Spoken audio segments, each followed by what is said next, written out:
Good morning, જય સ્વામિનારાયણ વિદ્યાર્થી મિત્રો, કેમ છો? મજામાં? બધાની નવરાત્રી સારી રહી ને? તો ઠીક. કિરણ પ્રકાશશાસ્ત્ર જે ઓલરેડી આપણે શરૂ કરી ચૂક્યા છે, એક લેક્ચર લઈ પણ લીધો હતો. આજે આપણે લેક્ચર આગળ વધારીએ તો ઉદાહરણ નંબર 9.9 સુધી આપણે જોઈશું.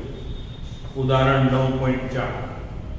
ધારો કે તમે પાર્ક કરેલી કારમાં બેઠા છો અને r બરાબર 2 મીટર વાળા સાઈડ વ્યૂ મિરરમાં એક વ્યક્તિને કાર તરફ દોડતી આવતી નિહાળો છો. જો વ્યક્તિની ઝડપ 5 મીટર પ્રતિ સેકન્ડ હોય તો જ્યારે તે અરીસાથી પેલું 39 મીટર, બી 29 મીટર, સી 19 મીટર અને ડી 9 મીટર દૂર હોય ત્યારે તેનું પ્રતિબિંબ કેટલી ઝડપથી ગતિ કરતું દેખાશે એ આપણે શોધવાનું છે. બરાબર? ઉદાહરણ 9.4. રેડી? તો જો અરીસાનું સૂત્ર શું છે? તો અરીસા સૂત્ર આપણે જાણીએ 1/u + 1/v બરાબર 1/f. અહીંથી આપણે 1/v ને કરતા બનાવી તો 1/f - 1/u. તો માટે u - 1/u ચોકડી વિભાગ કર્યો તો v બરાબર uf / u - f. જો એને સીધું આ લખી શકો છો, યાદ રાખો. સમજી? હવે એને સમજો કે u1 બરાબર u બરાબર કેટલું છે? -39 તથા 1 બરાબર શું છે? તો r/2 હોય તો આપણે આ બે ની ટ્રાય કરીશું. આપણા માટે 1 થી 1 ઉડી ગયો 1 મીટર અને બેઠો હોય સાઈડ નું મતલબ કેવો બે ધન જ લેવાનો. ક્લિયર થયું? હવે આમાં બધી આપણે કિંમત મૂકીએ. બરાબર? તો પ્રારંભિક પ્રતિબિંબ અંતર આપણે જો પ્રતિબિંબનો વેગ ગોતવાનો, પ્રારંભિક પ્રતિબિંબ અંતર મતલબ જ્યારે યોગ ત્યારે તેનું અત્યારે v1 નામ તે મૂકી દો તો શું થાય? -39 ગુણ્યા 1 -39 - 1 39/40. હવે વેગ v બરાબર તમને વેગ v બરાબર કેટલો આવ્યો? 5 મીટર પ્રતિ સેકન્ડ આપેલ છે. માટે વ્યક્તિનું 1 સેકન્ડ બાદ અરીસાથી અંતર કેટલું થશે? એને હું યુટેસ કીધું તો 39 હતું, એમાંથી 5 ઓછું છે એટલે -34 નીકળે ને. અને પાછી આમ આવતો રહ્યો એટલે 39 હતું, પણ 1 સેકન્ડ 5 સેકન્ડ વ્યક્તિ ગતિ કરે છે, 1 સેકન્ડમાં 5 મીટર પ્રતિ સેકન્ડ, 5 મીટર જેટલું આપણી તરફ આવી ગયું હોય એટલે આપણા માટે -34 થાય. તો માટે અંતિમ પ્રતિબિંબ અંતર 1 સેકન્ડની અંદર 1 સેકન્ડના પ્રતિબિંબ અંતરમાં શું ફેરફાર છે? અંતિમ પ્રતિબિંબ અંતર એનું અત્યારે v2 કહું તો આમાં જ કિંમત મૂકવું, પણ આ u જગ્યાએ મારે -34 લેવાનું.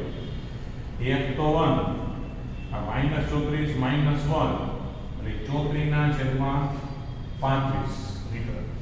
તો માટે પ્રતિબિંબનો વેગ 1 સેકન્ડમાં જ છે ફેરફાર. પ્રતિબિંબનો વેગ અંતિમ પ્રારંભિક માઈનસ અંતિમ 39/40 -34/35.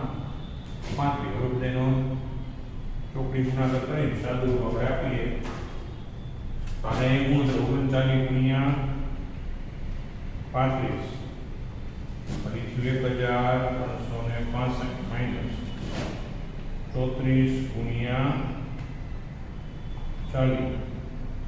-34/40 છેદમાં બીનો ગુણાકાર 40/35 એટલે 1400. આનું સાદું આવે 5/1400. ફરી તો બધા આમ લેવું 14/5 એટલે 280 મીટર પ્રતિ સેકન્ડ મેળવ્યું. તો જેમ મેં આ ગણતરી કરી એ જ રીતે 29 અને એ આપણે કરવાનું નથી એટલે સીધાના મૂલ્ય લખી નાખીને જાય પાછું. તમે તો કરી શકો, ચેક કરવાનો કોઈ વાંધો નથી. તો બીજો કિસ્સો કે ના 29 લેવાનું, પછી 29 માંથી 5 હતી અહીં 24 લેવાનું, પછી આમ સેમ ટુ સેમ ગણતરી. તો આ જ રીતે લોના મૂલ્યને સીધા આપ્યા છે અહીંયા આપણે લખી નાખવાનું. તો આ જ રીતે 29 મીટર માટે શું મળે છે? અહીં પૂછે તમને 1/150. પછી 19 મીટર માટે 1/60 અને 9 મીટર માટે 1/10. એટલે અહીં દાખલાનો જવાબ પૂરો થઈ ગયો. ગુણધર્મ શું સમજવાનું છે એ આપણે સમજો કે જેમ જેમ નજીક આવતો જાય એમ સમજો વેગ એનો શું થાય વધતો જાય કહેવાય. વેગ વધતો જાય છે. ખાસ સમજો કારમાં જ્યારે આપણે બેઠા હોય ત્યારે પાછળથી આવતી વસ્તુ અચળ વેગી હોય ખરેખર, છતાંય આપણને એના સાઈડ વ્યૂ મિરરમાં તમે જુઓ તો એનો વેગ ક્રમશઃ વધતો જતો હોય છે અથવા વધતો જતો લાગે છે. ક્લિયર થાય છે? સ્ક્રીનશોટ લઈ લેજો. રેડી? ઓકે. હવેનો જે મુદ્દો છે એ છે વક્રી અથવા પરાવર્તન પૂર્વ. હવેનો જે આપણો મુદ્દો ચાલુ થાય છે એ છે વક્રી ભવન. રેડી? તો વક્રી કોણ કોને કહેવાય? તમે આ એક બે પારદર્શક માધ્યમ મને આ કાચનો લેવાનો. બરાબર? હવે આ એક માધ્યમ એક અને આ જે માધ્યમ બે.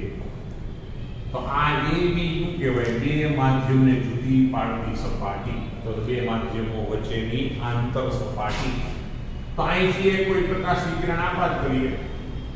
આ આપાત બિંદુએ સપાટીનો લંબ દોરું તો અહીંયા સ્વાભાવિક છે કે પરાવર્તન થોડા ગણાંશે થાય, પણ પારદર્શક મને થોડું ઘણું થાય, વક્રી કોણ પણ થાય, એટલે જાય કિરણ. તો આ કિરણને કહેવાય આના નામ P Q R S. તો P Q છે એવું કહેવાય આપાત કિરણ. આને શું બોલાય? પરાવર્તિત કિરણ. આને શું બોલાય? વક્રીભૂત કિરણ. આને કહેવાય આપાત કોણાય. પરાવર્તનની બીજાનું આ જેટલો જોઈએ કારણ આપાત અને પરાવર્તન પણ સમાન જોઈએ. આને કહેવાય વક્રીભૂત કોણ. આ સ્નેલ નામના વૈજ્ઞાનિકે આનું સંશોધન કરી એનું થિયોરિટિકલ વિજ્ઞાન તેના નિયમોને પ્રસ્થાપિત કર્યા.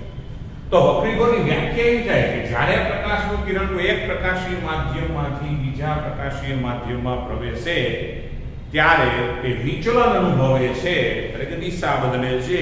એ ઘટનાને કહેવાય વક્રીકોણ.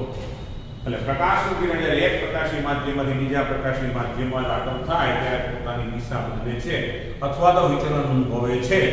એ ઘટનાને કહેવાય વક્રીભવન. સ્નેલ નામના વૈજ્ઞાનિકે આ વક્રીભવનના સંદર્ભમાં બે નિયમો આપ્યા. એમાં પહેલો નિયમ કે ભાઈ આપાત કિરણ, વક્રીભૂત કિરણ અને આપાત બિંદુએ આંતર સપાટીને લંબ એક જ સમતલમાં હોય છે. આપાત કિરણ, વક્રીભૂત કિરણ અને આપાત બિંદુ આંતર સપાટીને લંબ ત્રણેય એક જ સમતલમાં હોય. પરાવર્તન નિયમે હતું આપાત કિરણ પરાવર્તન લંબ એક જ સમતલ જેવું છે. બીજો નિયમ છે કે આપાત કોણ I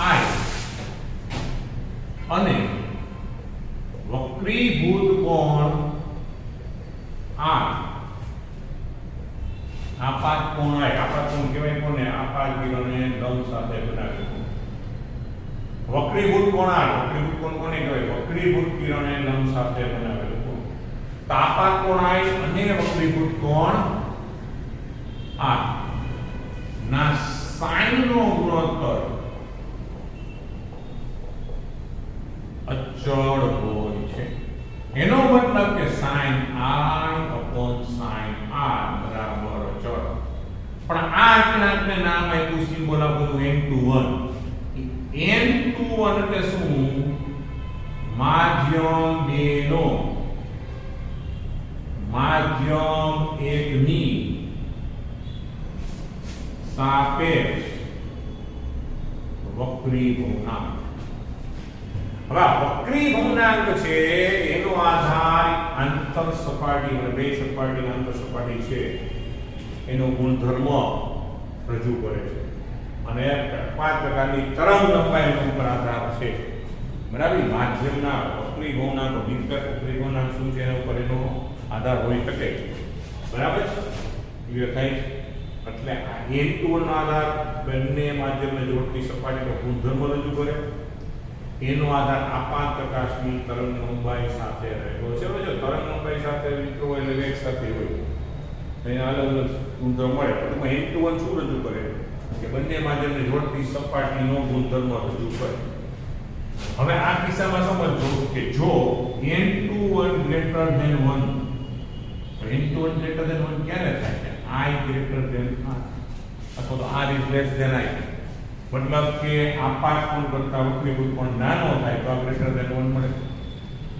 અને નાનો હોય એનો મતલબ કિરણ ક્યાં ગયું? લંબ તરફ ગયું કહેવાય. અને જો n21 is less than 1 તો I is less than r. અહીંયા કહેવાય લંબ તરફ ગયું કે આમ કહેવાય લંબથી દૂર. તો આને કીધું માધ્યમ 1 નો 2 ની માધ્યમ 2 નો 1 ની સાપે વક્રી ગુણાંક. કોઈ પણ માધ્યમનો નિરપેક્ષ વક્રી ગુણાંક શું થાય? તો n1 એટલે શું બોલે કે માધ્યમ 1 નો નિરપેક્ષ વક્રી ગુણાંક. હવે પ્રશ્ન થાય કે અહીંયા સાપેક્ષ શબ્દ છે. અહીંયા શબ્દ પણ નિરપેક્ષ એટલે શું? કે માધ્યમ 1 તરીકે હવા જ હોય. બરાબર. હવાની સાથે વક્રી ગુણાંક હોય ને હવાની સાથે આમ તો શૂન્ય અવકાશ હોય ચોક્કસ. તો મિત્રો યાદ રાખજો કે ફિઝિક્સમાં હવા કે શૂન્ય અવકાશનો વક્રી ગુણાંક એટલે હવાનો શૂન્ય અવકાશ એક સરખો જ ગણવામાં આવે છે. એટલે શૂન્ય અવકાશ બોલે કે એક બોલે હવાની સાપેક્ષ શૂન્ય અવકાશની સાપેક્ષ વક્રી ગુણાંક એને શું કહેવાય? જે તે માધ્યમનો નિરપેક્ષ વક્રી ગુણાંક. હવે દાખલા તરીકે અત્યારે અહીંયા હવા છે અને કાચ છે તો મને જે n21 મળશે એ કાચનો નિરપેક્ષ વક્રી ગુણાંક હશે. પણ માની લો અહીંયા પાણી છે અને અહીંયા કાચ છે તો પાણીનો નિરપેક્ષ વક્રી ગુણાંક n1 હોય, આનો નિરપેક્ષ n2 હોય. એટલે પાણીનો કાચની સાપેક્ષે n1 કહેવાય અને કાચનો પાણીનો હવાની સાપેક્ષ n1 કહેવાય ને કાચનો હવાની સાપેક્ષ n2 કહેવાય. ટૂંકમાં નિરપેક્ષ વક્રી ગુણાંક એટલે હવાની સાપેક્ષે જે તે માધ્યમનો વક્રી ગુણાંક એને નિરપેક્ષ વક્રી ગુણાંક. અહીંયા છે માધ્યમ 2 નો 1 ની સાપેક્ષ વક્રી ગુણાંક. ક્લિયર થાય? માધ્યમ 2 નો 1 ની સાપેક્ષ વક્રી ગુણાંક વાત કરી. કોણ મોટું? ગ્રેટર ધેન 1 તો લંબ તરફ, લેસ ધેન 1 તો લંબથી દૂર. હવે લંબથી લંબ તરફ લંબથી દૂર એટલે સમજો n2 ગ્રેટર ધેન 1 ક્યારે મળે? બરાબર. અંતર ક્યારે મળે? આ કેવું હોય? ઘટ હોય. આ કેવું હોય? પાતળું. પ્રકાશીય પાતળું અને પ્રકાશીય ઘટની વાત કરી કે આ ગ્રેટર ધેન 1 ત્યારે જ મળે કે જ્યારે કિરણ પ્રકાશીય પાતળામાંથી પ્રકાશીય ઘટ માધ્યમમાં જાય. જો આ પાતળું કે ઘટ માધ્યમ છે એ પ્રકાશીય ઘટ કે પાતળું છે એનો દળ ઘનતા કે લેવા દેવા નથી કે જે પદાર્થની ઘનતા વધારે એનો ગુણાંક વધુ એવું બોલી શકાય નહીં. પ્રકાશીય રીતે ઘનતા પ્રકાશીય પાતળું માધ્યમ પ્રકાશીય ઘટ માધ્યમ. તો એ કેના દ્વારા નક્કી થાય કે જેનો નિરપેક્ષ વક્રી ગુણાંક મોટો એ પ્રકાશીય ઘટ. જેનો નિરપેક્ષ વક્રી ગુણાંક મોટો એ પ્રકાશીય ઘટ. જેનો નિરપેક્ષ વક્રી ગુણાંક નાનો એ પ્રકાશીય પાતળું. નિરપેક્ષ વક્રી ગુણાંક મોટો કીધું. તો એવા સંદર્ભમાં જ્યારે તમે n21 કહો છો મિત્રો એને આપણે n2/n1 વડે રજૂ કરી શકીએ. કારણ તો સ્વાભાવિક છે કે આ ઘટ છે n2 મોટો હોવો જોઈએ, પાતળો હોવો જોઈએ, n2/n1 નામ હોય તો જેનો ગુણોત્તર ગ્રેટર ધેન 1 થાય. ક્લિયર થયું? એટલે આના બરાબર પાછું આમ તો છે sin a + sin r તો છે. બરાબર. આનો n1 નામ લઈને n2 નામ લે 10 15 નો પદ તો યાદ આવી ગયું છે. n1 sin i બરાબર n2 sin r અને આપણે સ્નેહનો નિયમ કહેતા છે. ટૂંકમાં n21 બરાબર sin a + sin r અથવા તો માધ્યમ 2 નો નિરપેક્ષ વક્રી ગુણાંક છેદમાં માધ્યમ 1 નો નિરપેક્ષ વક્રી ગુણાંક લખી શકાય. ક્લિયર થાય છે? હવે બીજી બાબત કે આ બધું થોડું વધારાનું કે જ્યારે માધ્યમ પાત્રામાંથી ઘટમાં જઈને વેગ ઘટે. પાત્રામાંથી પ્રકાશ જ્યારે પાત્રામાંથી ઘટમાં જો કોઈ પણ માધ્યમ બદલાવાથી યાદ રાખજો જો કોઈ પણ પ્રકાશીય કિરણ છે પ્રકાશીય તરંગ છે એની સાથે સંકળાયેલી રાશિનો વેગ, તરંગ લંબાઈ અને આવૃત્તિ. અને આનું સૂત્ર આપણને ખબર છે, v = λ. આ ગુણધર્મ છે. હવે સમજો, હું કહું છું કે જ્યારે કોઈ માધ્યમ બને એટલે આવૃત્તિ નો બદલે. આવૃત્તિ ઉદ્ગમનો ગુણધર્મ કહેવાય. મતલબ અહીંયા ધારો કે લેમ્પ છે, એમાંથી નીકળતો પ્રકાશ અહીંથી આમાં અંદર જાય, એનો વેગ બદલાય, તરંગ લંબાઈ બદલાય, આવૃત્તિ નો બદલે. પણ અહીં લેમ્પની જગ્યાએ ટ્યુબલાઇટ મૂકી દો ને તો જ આવૃત્તિ બદલે. એટલે ખાસ ધ્યાન રાખજો, પ્રકાશ સાથે સંકળાયેલી જે ભૌતિક રાશિઓ છે, વેગ, તરંગ લંબાઈ ને તરંગ પ્રકાશનો મુદ્દો છે, પણ અહીં થોડુંક સમજાવવા માટે છે. વેગ, તરંગ લંબાઈ, આવૃત્તિ. યાદ રાખજો, આવૃત્તિ માધ્યમ બદલાવાથી બદલાતી નથી. આવૃત્તિ માધ્યમ બદલાવાથી બદલાતી નથી. તરંગ લંબાઈ અને વેગ બદલાય તો અંકો માત્રામાંથી ઘટમાં વેગ ઘટે, વેગ ઘટે તો તરંગ લંબાઈ ઘટે ને. વેગ ઘટે તો લંબાઈ ઘટે. મતલબ સમજો, v1 is greater than λ1 is greater than λ. તો વેગ સાથેનો સંબંધ ને કેમ વિચાર્યો કે ભાઈ n21 છે એ ગ્રેટર ધેન 1 મારે તેને કરવા છે. તો મને એટલી ખબર છે કે v1 છે v2 કરતા મોટો છે, તો આનો ગુણોત્તર હું 1 કરતા મોટો ક્યારે આવે? v1 upon v2 વિચારો તો જ ને. મોટા ભાઈને નાનું ગુણોત્તર ગ્રેટર ધેન 1 આવે તો આપણે તંત્રથી આપણું જે ચિત્ર છે બધાને લાગુ પડે. તો એનો મતલબ છે આના બરાબર v1 upon v2 લખી શકું, આના બરાબર λ1 upon λ2 લખી શકું. સમજો, સ્નેલનો નિયમ જે આપણે લેક્ચરમાં આપ્યો છે, આ ચાર સમજ્યા n21 n2 upon n1 અથવા sin i upon sin i. ચલો, v1 upon માધ્યમ એકમાં વેગ અને માધ્યમ બેના વેગના ગુણોત્તરથી પણ મળે. એટલે કે માધ્યમ બેનો એકની સાપેક્ષ વક્રીકરણ માત્ર એમ કે આ પાત્રને વક્રીકૃત કોણ હોય તો જ નહીં. નિરપેક્ષ વક્રીકરણ જાણતા હોય તો, આ પાત્રનો વક્રીકૃત કોણ જાણતો હોય તો, v1 upon v2 જાણતા હોય, લંબાવન જાણતા હોય, ગમે ત્યાંથી તમને સાપેક્ષ વક્રીકરણ મળે જે આંતર સપાટીનો ગુણધર્મ કહેવાય. વધારામાં તમે n21 જાણતા હોય તો m12 પૂછે તો યાદ રાખજો સીધું જ એનું વ્યસ્ત. એકનો બેની સાપેક્ષ વક્રીકરણથી બેના એકના સાપેક્ષના વક્રીકરણના વ્યસ્ત બરાબર આયમ. ક્લિયર? એટલે વક્રીકરણને લગતી બધી બાબત લખી. બરાબર છે કે વધારાનું હોય સ્ક્રીનશોટ લઈને આપણે પ્રેઝન્ટેશનને વાંચવા થાય, બીજું કાંઈ નહીં. ઓકે, હવે આ વક્રીકોણ સાથે સંકળાયેલી ત્રણ ઘટનાઓની ચર્ચા અહીંયા કરેલી છે. અને આ છે સંલગ્નની ઘટના, લેટરલ શિફ્ટ છે. બરાબર. બીજું કે તમે જ્યારે કોઈ પાત્રા ઘટમાં અવલોકન કરો ત્યારે વસ્તુ ઉપર કે નીચે તરફ ખસે છે એની વાત કરી છે. અને સૂર્યાસ્તની વાત કરી. એટલે પહેલા હું લેટરલ શિફ્ટની વાત કરું. વક્રીકોણ સાથે સંકળાયેલી જે ઘટનાઓની આગળ ચર્ચા કરી એમાં હવે એને જે આકૃતિ દોરી એ પ્રમાણે આકૃતિ દોરું છું. અત્યારે આપણે કે મેં આમ કિરણ આપાત કર્યું એટલે આ કિરણ જો કાંઈ માધ્યમનો એમનો બે જવાનું પણ આ પાત્રામાંથી ઘટમાં ગયું એટલે લવ તરફ વળ્યું.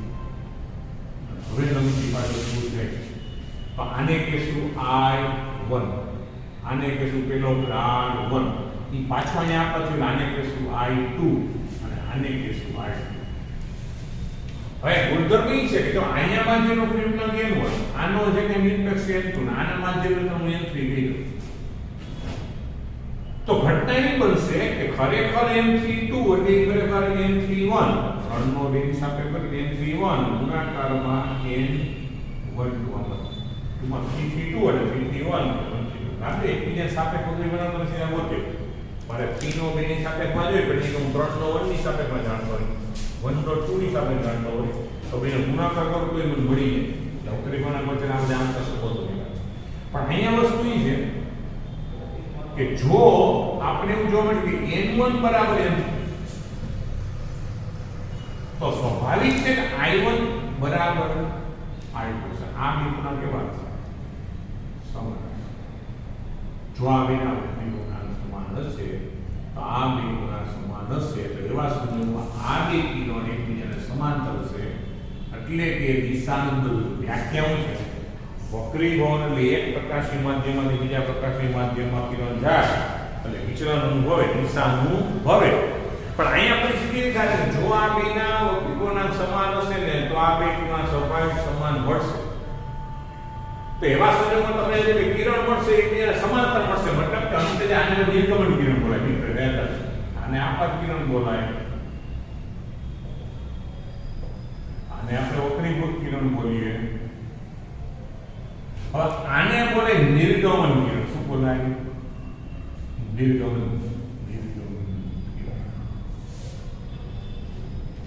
તો અહીંયા ફાઇનલી જે કિરણ મળી આપાન કિરણ સાથે દિશા બદલતું. જો ઈ દિશામાં ખરેખર વક્રીકોણ વ્યાખ્યાનો ઈ જ ન થવું, દિશા બદલી પણ દિશા બદલતું પણ ઈ માત્ર શિફ્ટ થાય છે. આ જે અંતર છે ને લેટરલ શિફ્ટ કહેવાય. શું બોલાય? લેટરલ શિફ્ટ કહેવાય. લેટરલ શિફ્ટ ની ઘટના આપણે વક્રીકોણને કારણે મળે છે. સમજો. હવે લેટરલ શિફ્ટ નું સૂત્ર આપણા સિલેબસમાં અત્યારે છે નહીં, પણ કદાચ કે કોમ્પિટિટિવ એક્ઝામ હોય એમાં પૂછે વિદ્યાર્થી નોંધ કરું છું. આ લેટરલ શિફ્ટ ગોતવાની વાત આવે તો ધારો કે આ સ્લેબની જાડાઈ અત્યારે આમ વિચારું છું, એનો આમ કીધું છે આ જાડાઈ આ જે આપાત કોણ છે આ શું છે? R1 એનું અત્યારે નામ આપી દો θ1 અને આપી દો θ2. તો સૂત્ર યાદ રાખજો x બરાબર t sin θ1 minus θ2 કોણ cos θ2. થોડી સાબિતી નહીં પડી, સાબિતી કઈ છે કે જૂના જીવનમાં સાબિત કરતા હતા, અત્યારે તમને યાદ રાખો. બરાબર. હવે તો મને i અને r કહું તો અહીં i આવી વાંધી નથી sin i minus r કોણ sin i.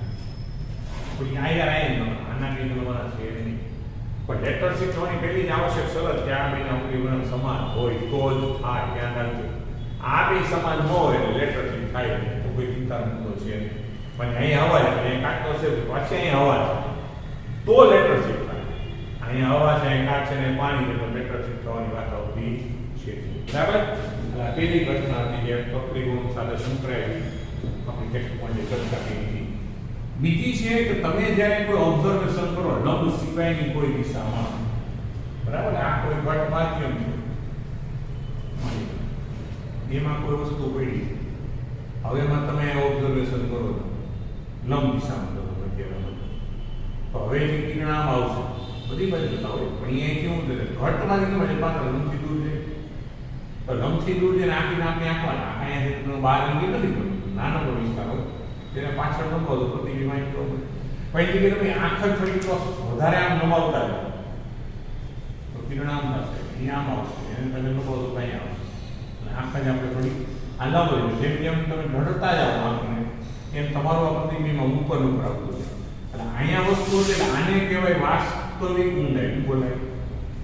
વાસ્તવિક ઊંડાઈ એટલે ચોખ્ખું. અને અહીંયા પ્રતિબિંબ મળ્યું અને આ જે છે એનું HI કીધું અથવા જેને કહેવાય બરાબર આભાસી ઊંડાઈ. આભાસી ઊંડાઈ એટલે આપણને ત્યાં જોવા પડે. તમે સમજો આ નોર્મલી પ્રયોગ તમે કર્યો છે તો પેપર ઉપર તમે અક્ષર લખી રાખો પછી એનો કાટનો સ્લેબ ઉપરથી જો તો અક્ષર ઉપર આવે છે વસ્તુ અહીંયા છે પણ આપણે પ્રતિબિંબ અહીંયા છે વક્રી ભવન રીતે અને એમાં તમે જેટલી આમ પૂર્ણ બદલો છે વધારે વધારે ઊંચું આવતું જાય પેલી મર્યાદા ઊંચું સુધી તો અહીંયા આવી જાય પછી કે જે પણ બંધ થઈ પણ ટૂંકમાં કહેવાનો મતલબ છે કે જ્યારે તમે કોઈ એક માધ્યમમાંથી બીજા માધ્યમમાં વસ્તુનું અવલોકન કરો ત્યારે વસ્તુનું સ્થાન ખસેલું જણાય છે એવું કરો. બરાબર છે. તો આ ઘટના એ વક્રી ભવનને કારણે બને. હવે અહીંયા કેટલું ઊંચું ખસેલું એના માટે સૂત્ર આપણે તૈયાર કરી HI કોણ HO બરાબર n અવલોકનકાર છેદમાં તો મતલબ કેટલું ખસેલું બનેલું HI કરતા HI નહીં છે અવલોકનકાર માટે હવામાંથી કરીને 1 થી વક્રી ભવન અને અહીં પાણી હોય તો અહીં પાણી કરનાર તેનો મતલબ કેટલું ખસેલું બને તેની વાસ્તવિક ઊંડાઈ ભાંગા ઈ માધ્યમનો વક્રી ભવના એટલા ભાગ ઊંચું આવી ગયું અને એટલો ભાગ ઊંડાઈ તમને દેખાય તો સોરી ઊંચું તો આટલું એટલે ખરેખર એની ઊંડાઈ હતી HO પણ તમને કેટલી ઊંડાઈ હતી HO ભાંગા એટલે કે વાસ્તવિક ઊંડાઈ ભાંગા જે તે માધ્યમ વક્રી ભવન. પણ આવું ક્યારે શક્ય તમે હવામાંથી કરતા એટલે મન લીધું એટલે સીધી આને યાદ ન રાખે આપણે આને યાદ રાખીએ HI પણ HO બરાબર એનો અવલોકનકાર પણ અવલોકનકાર ક્યાં છે એનો વક્રી ભવન છેદમાં એની વસ્તુ એટલે એની વસ્તુ જ્યાં છે એનો વક્રી ભવન. પણ તમે ઘટમાંથી પાત્રનો ઘટમાં એને ચિંતા કરવાનો સૂત્રાનું નોંધી રાખો પાત્રમાંથી કરતા ઘટમાં પાત્ર આ સૂત્ર અનુસાર જોઈએ ટૂંકમાં એક માધ્યમમાંથી બીજા માધ્યમમાં જુઓ જ્યારે વસ્તુ ખસેલી જણાય કેટલી ખસેલી જણાય એ છે આપણે ગોતવાનું HO વાસ્તવમાં ક્યાં પડી છે એને અવલોકન કરેલા અવલોકન કરાય માધ્યમમાં છે અને એન વસ્તુ એટલે વસ્તુ ક્યાં મળે. જો અવલોકનકાર પાતળામાં અત્યારે હવા છે આમાં જો પાણી છે તો પાતળામાંથી ઘટમાં જતો હશે આમ નથી ઘસે જણાશે મતલબ વસ્તુ અવલોકનકારની નજીક છે એને ઉલટું અહીંયા અવલોકનકાર હોય માની બરાબર આમાં જે તળાવ છે અને અહીંયા માછલી છે એ અવલોકનકાર છે અહીંયા કોઈ વસ્તુ તો હવે સમજો આ વસ્તુ અહીંયા સમજો તો એમાંથી આવતું કિરણ આમ આવે પછી કેમાં જાય પાતળામાંથી ઘટમાં લંબ તરફ વધે ને તો લંબ તરફ આવે માછલી આંખમાં જાતી જાય તો સીધું આવતું છે લંબાવો તો આની સૂર્ય ભાષામાં અહીંયા દેખાય તો આ વાસ્તવિક ઊંડાઈ હતી આ આપણને આભાસી થઈ ગયો છે અવલોકનકાર હતો મને અવલોકન ઘટમાંથી પાતળામાં જ આવે ને તો ઊંચે ખસે પણ એ ઊંડાઈ વસ્તુથી દૂર જાય એટલે પ્રતિબિંબ છે અવલોકનકારથી વસ્તુ કરતા દૂર ગઈ ક્યારે ઘટમાંથી પાતળામાં ગયું પાતળામાંથી ઘટમાં જુઓ તો વસ્તુનું પ્રતિબિંબ અવલોકનકાર તરફ આવ્યું અવલોકનકારથી દૂર પણ બંને સંજોગોમાં દાખલા ગણતરીઓ તો સૂત્ર એક જ વળી રહે જે થવું છે ભૈયા કારણ કે અહીંયા સવે એક ઘટ વિશે તો હું આ મોટું છે આ નાનું એક કરતા મોટો ગુણાકારમાં કિંમત આવશે h is greater than h અને આ પાતળો છે આ ઓછું છે આ મોટું ગુણોત્તર છેદમાં આવશે તો h ભાઈના ઇમ્પેક્ટ થશે ટૂંકમાં ઇન શોર્ટ કે પાતળામાંથી ઘટમાં જશો તો h ની કિંમત h કરતા નાની થાય અને ઘટમાંથી પાતળામાં અવલોકન કરશો તો h ની કિંમત h કરતા મોટી થાય એટલે મોટી કે નાની તમારી અંદર ગોતવા જરૂર નથી સૂત્ર ઓટોમેટિક તમને આપી તમે ખાલી એટલું યાદ રાખો h એટલે પ્રતિબિંબની ઊંચાઈ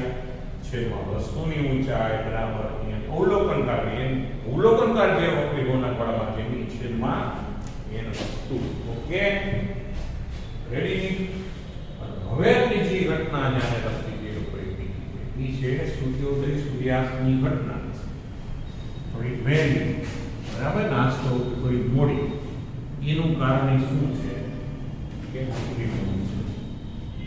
ભાઈ સૂર્યોદયની ઘટના થોડી વહેલી થઈ જાય સૂર્યાસ્તની ઘટના થોડી મોડી થોડી એટલે 2 મિનિટ વહેલી 2 મિનિટ મોડી પાંચો 2 મિનિટ જે બોલું છું ને એવી જગ્યા માટે જ્યાં ખરેખર સ્થિતિ તમે જોઈ શકો છો જુનાગઢ માટે ન હોય જુનાગઢ માટે ઓલરેડી ગિરનાર પર્વત છે પૂર્વ બાજુ એની પર્વતની ઉપર અત્યારે આપણે સૂર્ય દેખાય આપણે 2 મિનિટનું અવલોકન નહીં આપણે તો અમુક મિનિટો બરાબર 8 થી 9 મિનિટ જેવું કદાચ થઈ ગયું મોડો સૂર્યોદય આપણા માટે થતો હોય કારણ કે આખો સૂર્ય તે ગિરનારની ઉપર આવે ત્યારે આપણા માટે સ્થિતિ થાય હા તમે ગિરનાર ઉપર જઈને ઓબ્ઝર્વેશન કરો તો સ્થિતિ દેખાવાની શક્યતા છે તો ત્યાં 2 મિનિટનું શક્ય છે ટૂંકમાં 2 મિનિટ જેટલો વહેલો ઉગી જાય એટલે 2 મિનિટ મોડો આથમે છે એવી વાક્ય રચના એવી જગ્યા માટે છે કે જ્યાં તમે ક્ષિતિજને વ્યવસ્થિત જોઈ શકો છો ઓકે પણ શું કામ બને છે મિનિટનો શબ્દ તો બરાબર ગણતરી તો પછીની વાત છે શું કામ બને એનું કારણ ઓપરી હોવાનું છે કેવી રીતે કે ભાઈ આ પૃથ્વી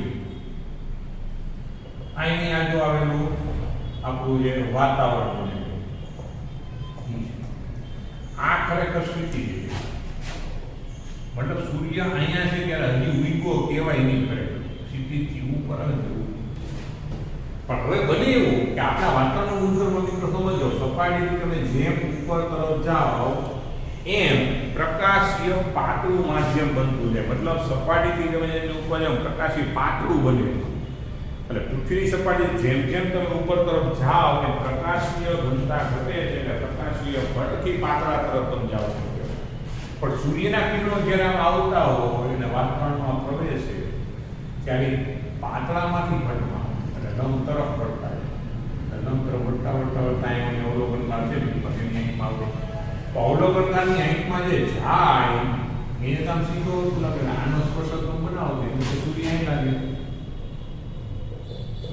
આટલું કામ વળીને આંખમાં પણ એને તમે સીધું આવતું જ દેખાય પ્રકાશની વળેલા પણ દેખાય આપણે સીધું સ્પર્શ શબ્દો તો સૂર્ય એટલે ખરેખર સૂર્ય અહીં દેખાય તો આ જે ગુણો મળે છે ને થોડી કામ વ્યવસ્થિત સમજજો વ્યવસ્થિત કેટલું કોઈ વ્યવસ્થિત છે જોઈ લેજો છતાં પાછો બરાબર આમ કિરણ આવે છે પછી તો આપણે આનો સ્પર્શક બનાવ્યો એ આપણે અહીંયા પણ રેડી બીજું તો આ કુલ ગુણો છે ને એ કહું છું વાસ્તવમાં સીધી સાથે અડધો એટલે 0.5 અંશ શું મળે પ્રેક્ટિકલી શું બને કે સીધી સાથે 0.5 અંશનો ગુણો બનાવે તારા પછી ઉદાહરણ છે એમાં તમે 2 મિનિટની ગણતરી કરતા શીખશું પણ અત્યારે સમજો કે કારણ શું એવો પડી ભાઈ સૂર્યપ્રકાશનું કિરણ આવે એ પાત્રમાંથી ઘટમાં લંત્ર વળતા વળતા અવલોકનકારની આંખમાં આવે તો અવલોકનકારને તો સીધો આવતો દેખાય એટલે સૂર્ય દેખાય. એટલે ખરેખર ક્ષિતિજની ઉપર આવ્યો નથી પણ એ પેલા આભાસી પ્રતિબિંબ દેખાઈ ગયું એટલે સૂર્ય જેના માટે કેવી રીતે આંખને ત્યારે શું થાય કે ભલે સૂર્ય નીચે વહી ગયો તો કિરણને કિરણો આપણે આંખમાં સુધી આવતા રહે ત્યાં સુધી આપણને દેખાવું નહીં અને આંખમાંની ઘટના 2 મિનિટ મોડી થાય ત્યારે નો ડાઉટ કે સૂર્યનો શેપ થોડોક ચપટો દેખાય છે તમે વ્યવસ્થિત અવલોકન કરો તો બરાબર શેપ ચપટા જેવું શું દેખાય કે આભાસી પ્રતિબિંબ બરાબર એમાં થોડી ઘણી વિકૃતિ વસ્તુ જેવું જ દેખાય. તેની ગણતરીનું જે ઉદાહરણ છે 9.5 બરાબર. ફરીવાર પૃથ્વીને પોતાની ધરીને અનુલક્ષીને એક પરિભ્રમણ માટે એપ્રિલ કરતા 24 કલાક લાગે તો પૃથ્વી પરથી સૂર્યને જોતા તેની 1 અંશ જેટલી શિફ્ટ માટે લાગતો સમય છે. તો આનું સિમ્પલ વર્ઝન કરવાનું કે 360 અંશના ભ્રમણ માટે લાગતો સમય બરાબર 24 કલાક. તો 1 અંશના ભ્રમણ માટે લાગતો સમય તો શું થાય 24 ના છેદમાં 360 24 કલાક છે એટલે મિનિટમાં પેલું તો 60 વડે ગુણી નાખવું છેદમાં 360 બીજું મિનિટ 6 છે 24 મહિના 6 4 24 એટલે 4 મિનિટ જવાબ આવે. રેડી ઓકે જોઈ લો. ઓકે મિત્રો સ્ક્રીનશોટ લેવાઈ ગયો તો આપણો આજનો લેક્ચર અહીં પૂર્ણ કરી દો. હમણાં લેક્ચર થોડાક ઊભા રાખીએ છીએ જેથી શું થાય ઘણા બધા વિદ્યાર્થીઓનું કેવું છે નથી પહોંચી શકો. ઓકે